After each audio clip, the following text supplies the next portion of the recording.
নিচের দিকে অবতরণ করছে। রাসূলকে নাজম বললেন কেন, রাসূলকে আসল বললেন কেন? বলছে এক হলো দারাত, গাছ, গাছে থাকে ফল ফুল ডাল পালা শাখা প্রশাখা, গাছের নিচের দিকে থাকে গাছের জড়। যদি গাছের পাতা ছিঁড়ে দেওয়া হয় গাছ বাঁচবে, গাছের ডাল কেটে দেওয়া হয় গাছ বাঁচবে, গাছের ফল ছিঁড়ে দেওয়া হয় গাছ বাঁচবে, গাছের ফুল কেটে দেওয়া হয় গাছ বাঁচবে। কিন্তু ডাল শাখা প্রশাখা ফল ফুল সব কিছু রেখে দিয়ে যদি গাছের জড় কেটে দেওয়া হয় ওই গাছ কিন্তু আর বাঁচবে না। ও জগৎবাসী মানুষ, ये नमाज, ये रोजा, ये हज, ये जाकात, ये इबादत, ये आराधना, ये उपासना, কোনটা ফল, কোনটা ফুল, কোনটা শাখা, কোনটা প্রশাখা, ঈমানি বৃক্ষের জড় হলেন মুহাম্মদুর রাসূলুল্লাহ।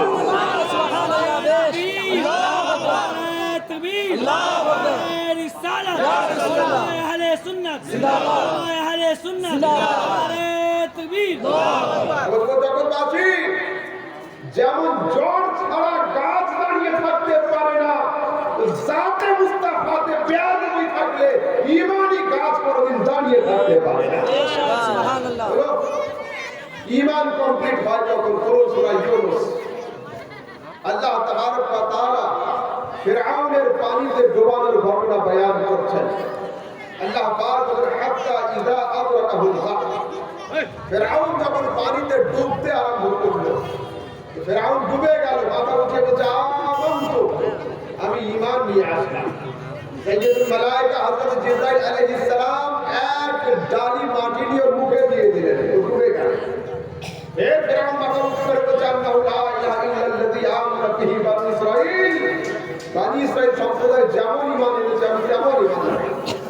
হযরত জিবরাইল আলাইহিস সালাম এক ঝুড়ি মাটি নিয়ে আবার মুখে দিলেন, ফের ডুবে গেল। ফের মাথা উঁচু করেছে করে বলছে ওয়ানা মিনাল মুসলিমিন, মুখে আর মাটি দিও না, মুসলমানদের। ফিরআউন কি বেঁচে ছিল না মরে ছিল? মরে গিয়েছিল। ঈমানের দাবি কয়বার ছিল? ঈমানের দাবি তিনবার ছিল। আমানতু আন্নাহু লা ইলাহা ইল্লাল্লাযী আমানাত বিহি বানু ইসরাঈল ওয়া আনা মিনাল মুসলিমিন।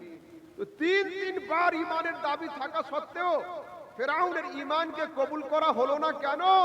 আল্লামা ফখরুদ্দিন রাজি তাফসীরে কবীরের মধ্যে লিখছেন যে ফিরআউন আল্লাহকে মানার দাবি তো তিনবার করেছিল, কিন্তু মূসার সঙ্গে ঝগড়া মিটিয়ে নিলাম এ কথা একবারও বলেছিল না। আন্নাহু আকাররা সালাস মাররাত, এক নয় দুই নয় তিনবার। তো উনি লিখছেন ফখরুদ্দিন রাজি, লাউ আন্না রাজুলান মিনাল কুফফারে ইয়াকুলু লা ইলাহা ইল্লাল্লাহ আলফা মাররাতিন লা ইয়াসিহু ঈমানুহু হাত্তা ইয়াকুলা মাহু মুহাম্মাদুর রাসূলুল্লাহ। ও জগৎবাসী মানুষ, যদি হযরতে মূসার নাম ছাড়া ফিরআউনের তিনবারের ঈমান কবুল না হয়, তো যদি আমার নবীর নাম বাদ রেখে কেউ 1000 বার বলে লা ইলাহা ইল্লাল্লাহ, ও মুমিন হবে না, মুসলমান হবে না যতক্ষণ একবার না বলবে মুহাম্মাদুর রাসূলুল্লাহ। কি বোঝা গেল? জানে ঈমান জাতে মুস্তাফা। এই যে লাইট হ্যালোজেন জ্বলছে, এদিকে হ্যালোজেন, এর পিছনে তার কয়টা আছে? তার কয়টা বলুন? দুটো তার, দুটো তারই কারেন্ট না, একটাই কারেন্ট আরেকটাই আর, তাই তো? যদি কেউ বলে যে হুজুর আমি শুধু কারেন্ট নেব, আর্থের দরকার নেই, ৩,৫০০ টাকা দামের বাল্ব কেন ৩ লক্ষ টাকা দামের ঝাড়বাতি আনলেও তাতে আলো আসবে না যতক্ষণ আর্থের কানেকশন যুক্ত না করা হবে। একজন মুমিনের অন্তরের ঈমানি বলবে ততক্ষণ নূর আসবে না যতক্ষণ পর্যন্ত লা ইলাহা ইল্লাল্লাহর কারেন্টের সাথে মুহাম্মদ রাসূলুল্লাহর আর্থের কানেকশনকে যুক্ত না করা হয়। হলো, এবার যাব কোথায়? খোদার অ্যাড্রেস তো লাগবে আমাকে। আমি এখানে সাক্ষাতের জন্য হাজির, চলে যাব কাল ওখানে হাজির। তো দুনিয়াবাসী মানুষ জানতে চাচ্ছে আল্লাহ তাবারক ওয়া তাআলার জাত, তার সত্তা, তার রিয়ালিটি সম্পর্কে। তো যাবে কোথায়? খোদার মারিফত হাসিল হবে কি করে? আল্লাহ পাক নিজের মারিফত দেওয়ার জন্য অ্যাড্রেস দিচ্ছেন, ইযা সাআলাকা ইবাদি আন্নী ফাইন্নী করিব। ইজা যখন সাআলাকা মাহবুব দুনিয়াবাসী মানুষ জিজ্ঞাসা করবে তোমাকে আন্নি খোদা সম্পর্কে, বলে দাও ফাইন্নি করিব। দুনিয়াবাসী মানুষ যাচ্ছে মুস্তাফার বাড়ির দিকে, খোদা বলছেন আমি ওর কাছে হয়ে গেলাম।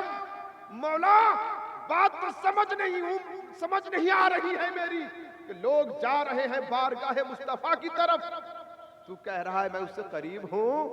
फिर इमाम अहले सुन्नत बोल पड़े बखुदा खुदा का यही है दर, बखुदा खुदा का यही है दर, नहीं है और कोई मफर मकर, जो वहां से हो यही आके हो, जो यहां नहीं वो वहां नहीं। वो দুনিয়াবাসী মানুষ বারগাহে মুস্তাফা হলো বারগাহে খোদা। যদি কেউ মুস্তাফার বারগাহতে গায়র হাজির থাকে ও খোদার দরবারে হাজির হতে পারবে না। ওখানে যাবে তো ঈমান পাবে। একদিন মারওয়ান বাড়ি থেকে বের হয়েছে, দেখছেন একজন লোক রাসূল আকরাম সাল্লাল্লাহু তাআলা আলাইহি ওয়াসাল্লামের মাজারের উপরে উপর হয়ে শুয়ে আছেন, মাজার শরীফকে জড়িয়ে ধরে আছেন। মারওয়ান পিছন থেকে জামাকে ধরে বলছে মাযা তাসনা, কি করছো এটা? মাথা উঠিয়েছেন, দেখছেন হযরত আবু আইয়ুব আনসারী। হযরত আবু আইয়ুব আনসারী বলেন জিতু রাসূলুল্লাহ ওয়া লাম আতিল হাজার, আরে আমি জিন্দা মুস্তাফার কাছে এসেছি, আমি কোন পাথরের কাছে যাইনি। আমি জিন্দা মুস্তাফার কাছে এসেছি, আমি কোন পাথরের কাছে যাই নাই। হযরত ওমর রাদিয়াল্লাহু তাআলা আনহু কবুলে ইসলামের আগে যখন বাউন্ডারির বাইরে তিনি থাকতেন, একদিন আমার রাসূল 39 জন মুসলিমকে নিয়ে সাহাবীকে নিয়ে ইনডোর মিটিং করছিলেন, ইনডোর ঘরের মধ্যে। হঠাৎ করে দরওয়াজাতে আওয়াজ হয়েছে ঠক ঠক করে। রাসূল বলছেন দেখো তো কে, খোলো। রাসূলের সাহাবী দরওয়াজার ফাঁক থেকে হালকা তাকিয়েছেন, দেখছেন ওমর দাঁড়িয়ে আছে। আওয়াজ আস্তে হয়ে গিয়েছে, বলছি ইয়া রাসূলুল্লাহ ওমর দাঁড়িয়ে আছে। ওপেন দ্য ডোর, দরওয়াজা খুলে দাও। বলছি ইয়া রাসূলুল্লাহ হাতে তলোয়ার নিয়ে দাঁড়িয়ে আছে। রাসূল বলছেন ওপেন দ্য ডোর, দরওয়াজা খোলো। বলছি ইয়া রাসূলুল্লাহ তলোয়ার খাপ থেকে বের করে নিয়ে রয়েছে। রাসূল বলছেন তোমরা বাড়ির দরওয়াজা খোলো, ওমরের অন্তরের দরওয়াজা আমি খুলে দিয়ে দেব। ওমরের দরওয়াজা আমি খুলে।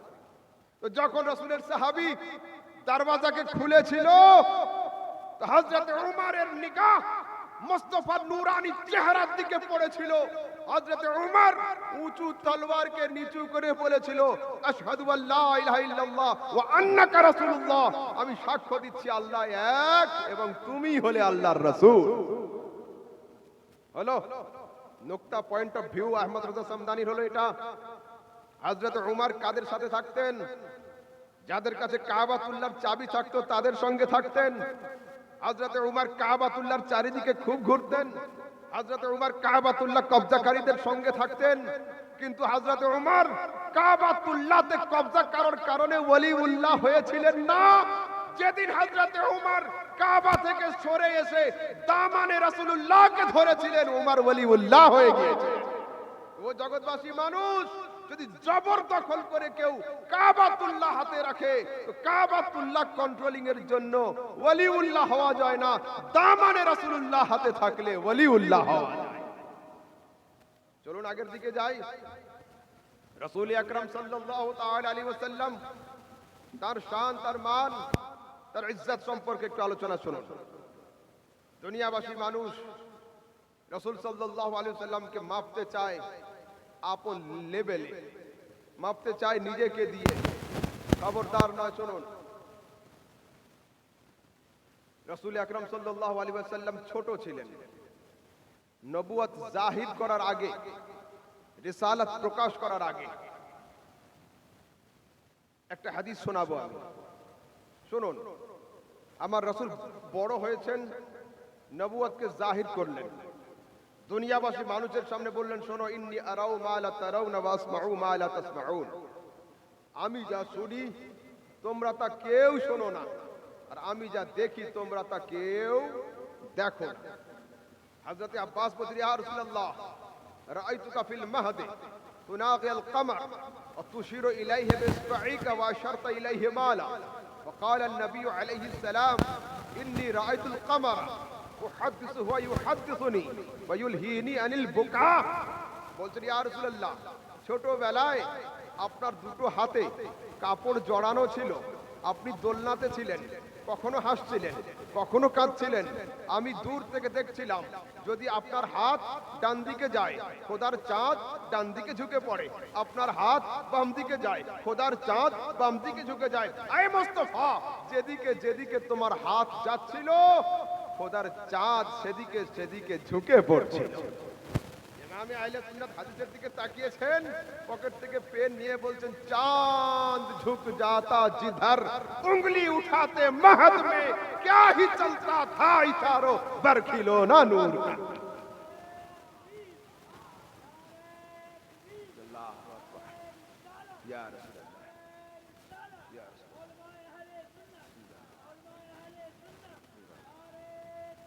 अल्लाह या रसूल। এইবার শুনুন তো কি কারণ। তো দুনিয়াতে যত বড় আলিম ফাজিল হাফিজ ও কারি এডুকেটেড মানুষ হোক না কেন, ও বলতে পারবে না ও ছোটবেলায় কেন কান্না করছিল, কেন হাসছিল। কিন্তু রাসূল বলেন ইন্নী রাআইতুল কামার, আরে আমি চাঁদকে দেখছিলাম, চাঁদ আমার চেহারার জিয়ারত করছিল। উহাদ্দিসুহু ওয়া ইউহাদ্দিসুনি, আমি চাঁদের সঙ্গে কথা বলছিলাম, চাঁদ আমার কান্নাতে সান্ত্বনা দিচ্ছে। তারপর কি বলছেন, সমগ্র রাত্রিব্যাপী চন্দ্র পরিক্রমা করার পরে যখন অস্ত যায় আর সেই ইলাহির চৌকাঠেতে সিজদা করে, আমি নবী চাঁদের সিজদা করার খট আওয়াজ আপন কানে শুনতে পাই। হলো অন্য হাদিসের মধ্যে রাসূল বলছেন, সাল্লু আলাইয়া ইয়াউমাল জুমআতি কাসীরান লিআন্না সালাতাকুম মা'রুদাতুন আলাইয়া। ও জগৎবাসী, তোমরা আমার উপরে বেশি বেশি করে দরুদ আর সালাম পাঠ করো, এই জন্য যে তোমাদের দরুদ আর সালামকে আমার কাছে পৌঁছে দেওয়া হয়। সাহাবায়ে কেরাম জিজ্ঞাসা করেন, কাইফা তুরাজু, ইয়া রাসূলুল্লাহ সালাম যাবে কি করে? ওয়াকাদ আরামতা, আপনি মাটির সঙ্গে শুয়ে যাবেন। রাসূল বলেন, শোনো, মাটির উপরে আম্বিয়ায়ে কেরামদের দেহকে খাওয়া আল্লাহ হারাম করে দিয়েছেন। কিন্তু প্রশ্ন হলো এই, আমরা সোশ্যাল মিডিয়ার যুগের মানুষ, আমি বোঝাবো আমার মতো করে। আমাদের হাতে থাকে সবসময় সেলফোন, মোবাইল ফোন নিয়ে যখন আমরা প্লেনে সফর করি ফ্লাইট মোড অন হয়ে যায়, এতে কারোর কল যায় না, কারোর কল আসে না। যখন আমরা পানির জাহাজে সফর করব, লেখা উঠবে আউট অফ কভারেজ, নেটওয়ার্ক সীমার বাইরে, মেসেজ যাবে না, মেসেজ আসবে না। জিজ্ঞাসা করছি, ইয়া রাসূলুল্লাহ মুহাম্মাদি টাওয়ারের পাওয়ার কতটা? আরবে গিয়ে আনবি করলে তবে শুনবেন, মদিনাতে গিয়ে পড়লে তবে শুনবেন। রাসূল বলেন, না, আসমাউ সালাতাকুম আইনামা কুনতুম ওয়া হাইথুমা কুনতুম, তোমরা দুনিয়ার যেখানেই থাকো না কেন মুহাম্মাদি টাওয়ার তোমাদের দরুদকে ক্যাচ করে আমার কাছে পৌঁছে দিয়ে দেয়। ইমামে আহলে সুন্নাত হাদিসের দিকে তাকিয়ে কলম হাতে নিয়ে বলছেন, দূর ও নজদীক কে সুননে वाले वो कान काने लाली करामत पे लाखों। চাই তোমরা দূরে পড়ো চাই কাছে পড়ো। মুস্তাফা শুনুন বুখারী শরীফ কিতাবুল জানায়েজের মধ্যে একটা হাদিস, রাসূল আকরাম সাল্লাল্লাহু আলাইহি ওয়াসাল্লাম বলছেন, যখন তোমরা তোমাদের ভাইকে কবরে দাফন করে বাড়ির দিকে রিটার্ন চলে আসো, ইন্নাহু লা ইয়াসমাউ কারআনি আলিহিম, লোকটা কবরে শুয়ে শুয়ে তোমাদের চপ্পলের খসখস আওয়াজটা শুনতে পায়। একজন পাপী গুনাহগার যদি কবরে শুয়ে আপন আত্মীয়দের বা জানাজার লোকেদের চপ্পলের খসখস আওয়াজ শুনতে পায়, মুস্তাফা করিম আপন কবরে থেকে কি তিনি দরুদ আর সালামকে শুনতে পাবেন না? কেন পাবেন না? চলুন একটা হাদিস, এই হাদিস মুত্তাফাকুন আলাইহি। চন্দ্রগ্রহণ আর সূর্যগ্রহণ যখন হয়, চন্দ্রে সূর্য গ্রহণ লাগে না, আরববাসী মানুষরা মনে করত যে চাঁদ আর সূর্যে মহামানবদের জন্ম বা মৃত্যুতে গ্রহণ লাগে। যখন আমার রাসূল সাল্লাল্লাহু আলাইহি সাল্লামের ছেলে হযরতে কাসিমের ইন্তেকাল হলো বা অন্য জায়গায় অথবা হযরত ইব্রাহিমের ইন্তেকাল হলো, গ্রহণ লেগেছিল। রাসূল বলেন, ইন্নাশ শামসা ওয়াল কমারা আয়াতান মিন আয়াতিল্লাহ লা ইয়াখসিফান লিমাউত আহাদিন ওয়ালা লিহায়াতিহি ওয়া ইয রাআইতুম যালিক ফাযকুরুল্লাহ। নিশ্চয়ই চন্দ্র এবং সূর্য আল্লাহ পাকের নিদর্শনাবলীর মধ্যে দুটো নিদর্শন, যখন দেখবে এটা গ্রহণ লাগছে তোমরা ইবাদতে মগ্ন হয়ে যাও। আমার রাসূল সবাইকে নিয়ে নামাজ আরম্ভ করেছেন, নামাজের শেষে সাহাবায়ে কেরাম বলেন ইয়া রাসূলুল্লাহ রাআইনাকা তানাওয়ালতা শাইআন ফি মাকামিকা হাযা সুম্মা রাআইনাকা তাকা'তা ফাকালা an-নবী আলাইহিস সালাম ইন্নী রাআইতুল জান্নাতা ওয়া তানাওয়ালতু মিনহা উনকুদান লাউ আখাযতুহু লাআকালতু মিনহু মা বাকিয়াতিদ দুনিয়া। ও দুনিয়াবাসী মানুষ শোনো, সাহাবায়ে কেরাম বলেন ইয়া রাসূলুল্লাহ আজকের আপনি নামাজের মুসাল্লাতে দাঁড়িয়ে তাকবীরে তাহরিমা অবস্থায় হাতটা আগের দিকে বাড়ালেন আবার পিছন দিকে সরে এলেন, এর কারণ কি? বলছে ইন্নী রাআইতুল জান্নাতা ফাতানাওয়ালতু মিনহা উনকুদান, আরে আমি নামাজ পড়তে পড়তে খোদার জান্নাত ভ্রমণে চলে গিয়েছিলাম। বুখারীর হাদিস।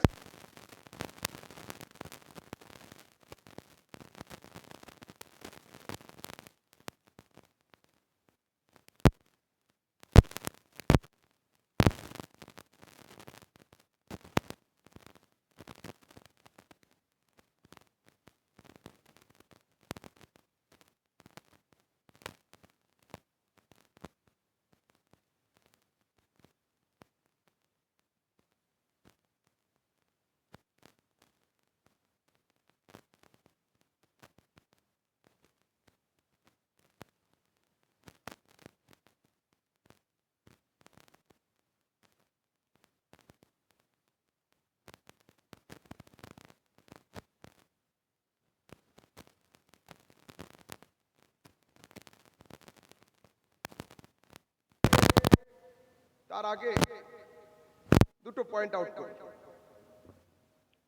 বর্তমানে সোশ্যাল মিডিয়া দেখে দেখে তোমরা পাগল হয়ে যাচ্ছ।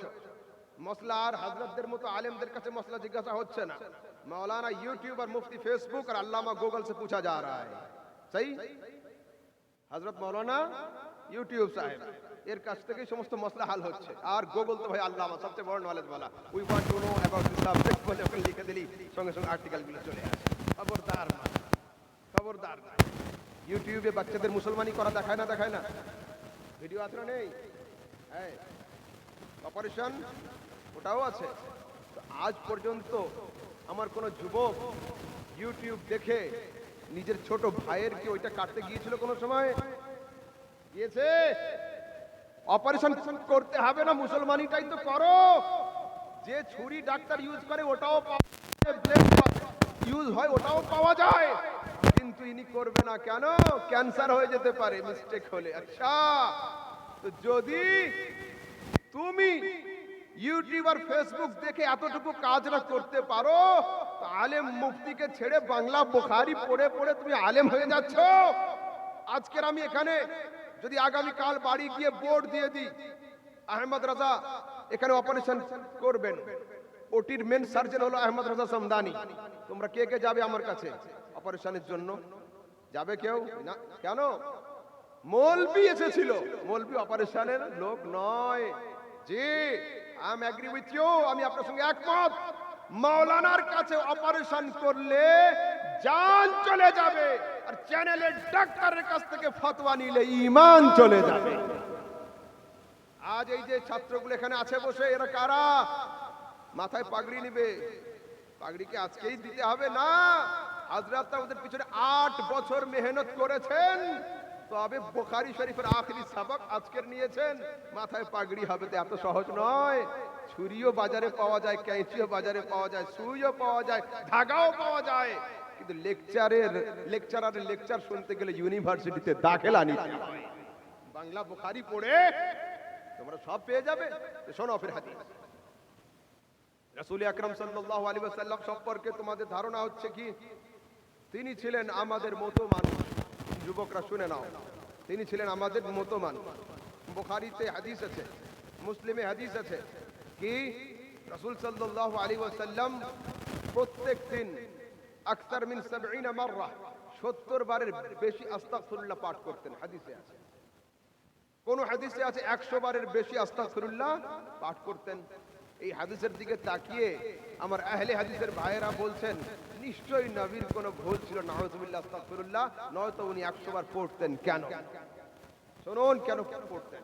যুবকরা শুনে নাও, একটা বাচ্চা ওর বাপের সঙ্গে যাচ্ছে দিল্লি বেড়াতে, রাজধানীতে উঠেছে, सामने जे सीटটা খালি পাচ্ছে বাচ্চা ওই সিটে শুয়ে পড়ছে, আব্বু সিট খালি है सो जाइए बैठ जाइए। और আব্বা হাত ধরছে, না বাবা আগে চলো, এটা তোমার সিট নয়, আগে। বাচ্চা জানতে চাইলো না যে সিটটা কনফার্ম হয়েছে না হয়নি, আর এসি আছে নাকি, আপার বার্থ না লোয়ার না মিডল না সাইড আপার না সাইড লোয়ার কোনটা, ওকে জানতে চাইছে না। কেন? বাচ্চার মনে ইয়াকিন থাকে যে আমার সঙ্গে বাপ নামের গার্ড রয়েছে, ভুল আমি করব, ও মার খাবে, আমার কোনো টেনশন নেই। হলো শীতের দিনে বাচ্চা দৌড়ে বাড়ি থেকে বের হচ্ছেন, মা পিছন থেকে দৌড়াচ্ছে শাল নিয়ে, বাবা যাচ্ছ যাও, শালটা নিয়ে যাও। কেন? ও জানে মা নামের রক্ষাকারিণী আমার সঙ্গে রয়েছে। বৃষ্টি পড়বে উপর থেকে, বাপ নামের বট গাছ মাথাতে মার ছাতা ধরবে। আরো ক্লিয়ার করছি, 5 ফুট 7 ইঞ্চি আহমদ রাজা আপনাদের সম্মুখে, যদি আমার পায়ের আঙ্গুলে চোট লাগে, পায়ের আঙ্গুল চুপ থাকবে, মুখ উহ করে উঠবে। যদি হাতের আঙ্গুলে চোট লাগে, হাতের আঙ্গুল চুপ থাকবে, মুখ আহ করে উঠবে। মাথাতে চোট হয়, মাথা চুপ থাকবে, মুখ উহ করে উঠবে। কি বোঝা গেল? আমার দেহের যে কোনো জায়গাতে চোট লাগুক না কেন, এই দেহের উকিল মুখ আমার তরফ থেকে আহ আর উহ করবে। ও দুনিয়াবাসী মানুষ, ये সারা দুনিয়ার উম্মত হলো দেহ, আর এই দেহের প্রাণ হলেন মুহাম্মাদুর রাসূলুল্লাহ। আমার রাসূল নিজের জন্য নয়, উম্মতের তালিমের জন্য, নিজের জন্য নয়, খোদার দরবারে উম্মতকে বাঁচানোর জন্য তিনি আস্তাগফিরুল্লাহ পাঠ করতেন। হাদিস শুনুন, রাসূল বলতেন, হায়াতি খায়রুল লাকুম ওয়া মাউতি খায়রুল লাকুম, আমার হায়াতও তোমাদের জন্য ভালো, আমার ইন্তেকালও তোমাদের জন্য মঙ্গল। এখন যদি আমি বলি, আমার বলাও ভালো, আমার চুপ থাকাও ভালো। দেখুন আপনারাই তো বলবেন যে না তুমি বলছো শুনতে পাচ্ছি, চুপ থাকলে ফের ভালো কি আছে এতে? রাসূলের সাহাবীরা বলতেন, ইয়া রাসূলুল্লাহ আপনার হায়াত তো উত্তম, মওত কি করে উত্তম? বলছে তুরাজু আলাইয়া আমালুকুম, তোমাদের আমলকে আমার কবরে পেশ করা হয়। ফামা ওয়াজাদতু ফীহি খায়রান হামাদুল্লাহ, যখন তোমাদের মধ্যে কোনো ভালো আমল পাই, আমি খোদার কাছে আলহামদুলিল্লাহ পাঠ করে শুকরিয়া আদায় করি। আর যখন কোনো বদ আমল চলে আসে, ফাস্তাগফিরতু লাকুম, আমি তোমাদের জন্য খোদার দরবারে আস্তাগফিরুল্লাহ পাঠ করতে থাকি। রাসূলের তরফ থেকে আতা হয়েই যাচ্ছে। আগে বেহিজাব হতো, এখন হিজাবের আড়াল থেকে হচ্ছে। হলো, চলুন আগের দিকে। এরা রাত 2টার সময় আমার টাউনের কিছু যুবক ফোন করছে, হুজুর জেগে আছেন নাকি? হ্যাঁ জেগে আছি, বলো। তা বলছে আমার নবী মুর্দা, আমরা কোরআন থেকে প্রমাণ করিয়ে দেব। কি আয়াত? সূরা জুমারের মধ্যে আছে, ইন্নাকা মাইয়িতুন ওয়া ইন্নাহুম মাইয়িতুন। আমি বললাম হায় আফসোস, রাত 2টার সময় যদি তাহাজ্জুদের নামাজ পড়তে তো আল্লাহর ওলি হয়ে যেতে, এই সময় নবীকে মুর্দা প্রমাণ করানোর জন্য চেষ্টা করছো? শুনে রাখো আর একটু আগে একটা আয়াত এরা খুব ইউজ করে, কুল ইন্নামা আনা বাশারুম মিসলুকুম, নবী বলো আমি কেবল তোমাদের মতোই একজন মানুষ। এই আয়াতের অর্ধেক অংশটা তারা পড়ে না, অর্ধেক অংশটা পড়ে। তাদের দুটো লজিক আছে যুবক, বুঝে নাও। এক হচ্ছে, আমরা যেমন মায়ের পেটে এসেছি, মায়ের পেট দিয়ে দুনিয়াতে এসেছি, আমার নবীও ঠিক তেমনই এসেছেন। সো আশা আশা এক। মালাকুল মউত আমাদের বাড়িতে আসবে, নবীর বাড়িতেও গিয়েছিল, যাওয়া যাওয়া এক। তো যদি আশা আশা এক হয়, যাওয়া যাওয়া এক হয়, নবী আমাদের মতো নয় কেন, আমরা নবীর মতো নয়? প্রশ্ন। এখন আমি দেখাবো আশা আশা এক নয়, যাওয়া যাওয়া। চাচল স্টেশন থেকে লাইন দিয়ে আপনি টিকিট কাটলেন, ট্রেনে হাওড়া যাবেন, সিট পাবেন কি কনফার্ম? না। অনেক সময় আপনি সিট পাচ্ছেন, অনেক সময় সিট পাচ্ছেন না। আধ ঘন্টা দাঁড়িয়ে আছেন, তারপরে সিট পেলেন। দুইজন লোক বিনা টিকিটে ট্রেনে উঠছে, সিট তাদের জন্য অপেক্ষা করছে। কে বলুন তো? ড্রাইভার আর গার্ড। এরা কি টিকিট কাটে? এরা টিকিট কাটে না। তো যদি একজন লোক হযরতকে জিজ্ঞাসা করেন যে হযরত এরা তো আমার মতো মানুষ, আমি লাইন দিয়ে টিকিট কাটলাম, সিট পেলাম না, আর বিনা টিকিটে ট্রেনে উঠলো, সিট কি করে পেলো? উত্তর হবে এই যে হ্যাঁ, ওরা মানুষ তো 100%, কিন্তু পার্থক্য এতটুকু, আপনি ট্রেনে উঠেছেন অ্যাজ এ প্যাসেঞ্জার, তিনি ট্রেনে উঠেছেন অ্যাজ এ ড্রাইভার। আরো সহজ, একদিন পানির জাহাজে সমুদ্রে সফর করছি, আমি সঙ্গে 2-4 জন ছিল। আমরা টিকিট কেটে জাহাজের নিচে সিট বাই সিট বসে গেলাম। 4 জন লোক হাতে কম্পাস নিয়ে উঠেছে জাহাজের উপরে, কাচের ঘরে। সঙ্গে কিছু উर्दू बोलने वाला ছিল, তো বলছে হযরত ये कैसी बात हो गई, हम टिकट बनवा के नीचे बैठ गए, बेकार टिकट के ऊपर कैसे चढ़ा? ওরা তো মানুষ আমাদের মতো, উপরে উঠলো কি করে? আমি বলছি হ্যাঁ হ্যাঁ অবশ্যই তারা মানুষ, কিন্তু জাহাজে ওঠার সময় দুইজনের নিয়ত ছিল আলাদা। আমরা জাহাজে উঠেছি পার হওয়ার জন্য, ওরা জাহাজে উঠেছেন পার করানোর জন্য। ये সমগ্র দুনিয়া হলো একটা সমুদ্র, দুনিয়া সমুদ্র, ইসলাম হলো জাহাজ। ইসলামের জাহাজে আমরা উঠেছি, ইসলামের জাহাজে মুস্তাফা উঠেছেন। পার্থক্য হলো এটা, আমরা জান্নাত যাওয়ার জন্য, নবী জান্নাতে নিয়ে যাওয়ার জন্য।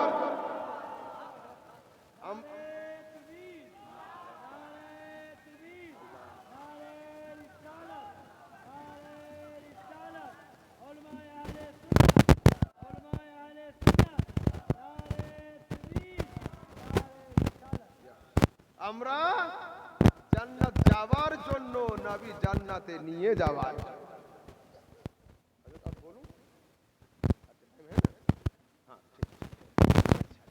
তারপরে কি ছিল আরেকটা লজিক ওদের, মালাকুল মউত নবীর বাড়িতে গিয়েছিল, আমাদের বাড়িতেও আসবে, তো যাওয়া যাওয়া এক। শোনো, একদিন আসরের নামাজের পরে মসজিদের সামনে আমার হযরত দাঁড়িয়ে আছেন, একজন